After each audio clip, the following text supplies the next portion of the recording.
tout le monde! Aujourd'hui, c'est un short. J'ai pris la référence là, sur l'émission Sur ta rue de Annie Richard.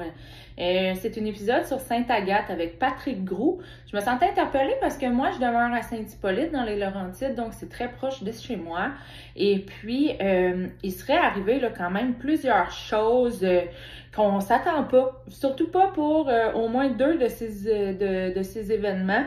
Dans le fond, Patrick Groux, au début, il parle qu'il se souvient d'un vieux motel abandonné. C'est la seule chose que lui, quand il était jeune, il se rappelle qui était comme vieux. Mais finalement, ça se trouve à être sans intérêt puisqu'il n'est rien arrivé de spécial avec ce motel. Donc, Annie va commencer là, par lui expliquer là, qu'est-ce qui s'est passé, dans le fond, au provisoire, au 200 de la rue principale. En 1981, il y aurait eu un hold-up. Il y aurait 3 gars qui ont battu, dans le fond, le commis. Et puis, ils l'ont vraiment laissé pour mort. Puis, ils lui ont taqué, après le vêtement, une note qui disait « Maintenant, hein, tu fais moins le fin ». Parce que ça aurait l'air qu'ils auraient essayé, eux, ces deux gars-là, de faire un hold-up quelques semaines avant. Et puis, le commis s'était fortement opposé à ça. Fait que là, il était comme revenu avec d'autres mondes pour lui casser la gueule. Donc ça s'est passé en 81. Ceux qui veulent savoir, c'est à l'endroit où aujourd'hui, c'est le Thaï Express. En 1960, ça c'est quand même assez inusité. Au lac des Merisiers, il y aurait une légende là, qui dit qu'il y aurait 10 millions de cachets dans une maison. Monsieur Cougiel, qui a été trahi par sa fille, lui, dans le fond, c'est un riche millionnaire, OK? Il a plusieurs propriétés à Montréal. Il a connu à l'époque, là, il venait de la France, il a passé par l'Argentine, il est allé rester au Brésil. Ensuite de ça, il est arrivé au Québec. Donc, il a toujours été le multimillionnaire à ce qu'on sait pour ce monsieur Cougiel. Et puis, sa fille a voulu le trahir parce que dans le fond, elle savait que son père avait beaucoup d'argent. Et puis, elle s'est dit, la fortune à mon père, elle dit, moi, je la veux. Fait qu'elle a essayé là, d'aller dans la maison là-bas. Ils ont défait les murs, ils ont tout essayé pour retrouver 10 millions qui étaient cachés. Puis finalement, on a su plus par après, là, quand que, dans le fond, ils se sont rendus compte qu'il n'y avait pas d'argent. Ben, Monsieur Cougiel, il était sans le sou. Parce qu'il avait été fraudé lui-même par son notaire. Donc, le notaire a été plus vite que la fille de M. Cougiel. Et puis, il est mort, dans le fond, d'une manière douteuse, là, M. Cougiel, qu'on se le dise. Il n'y a pas vraiment là, de cause directe là, à sa mort, ça a l'air. Donc, c'était dans des circonstances assez nébuleuses. Donc, on peut penser là, qu'il avait été assassiné.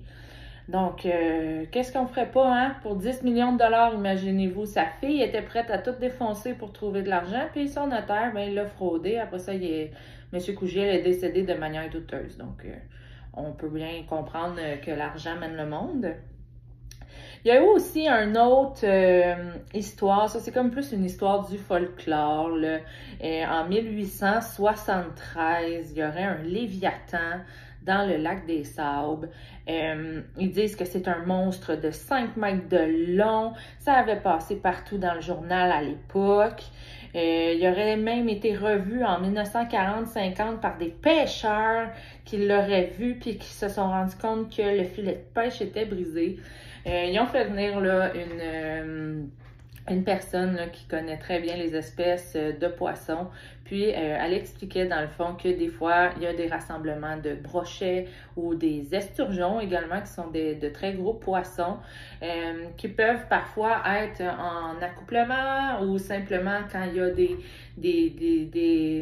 des lots là, de nourriture. Ils peuvent être plusieurs. Donc, des fois, on peut voir plusieurs dos à la fois. Donc, on peut penser à une forme comme le monstre du Loch Ness. Là. On peut penser là, à cette forme-là parce que justement, ben ça peut laisser penser ça. C'est surtout en 1873, les pêcheurs au haut du bateau avec leur petite lampe à l'huile ou même simplement là, une petite lampe à bougie.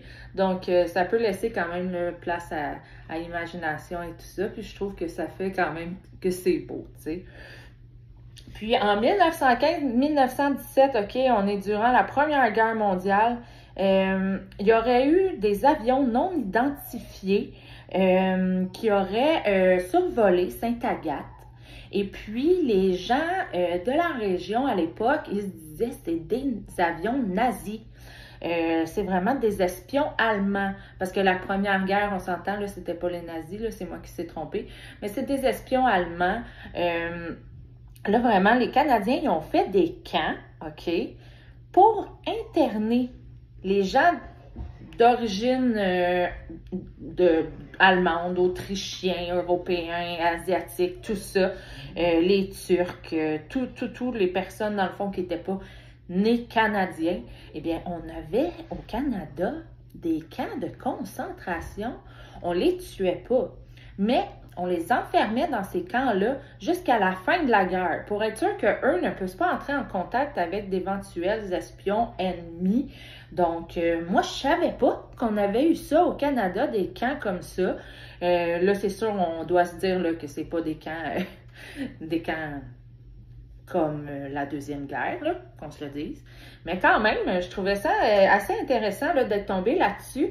Puis, c'est ça, c'est venu m'interpeller pas mal à cause que Sainte-Agathe, là, c'est quand même près de chez moi. Je viens des Laurentides. Je suis une pure Laurentienne.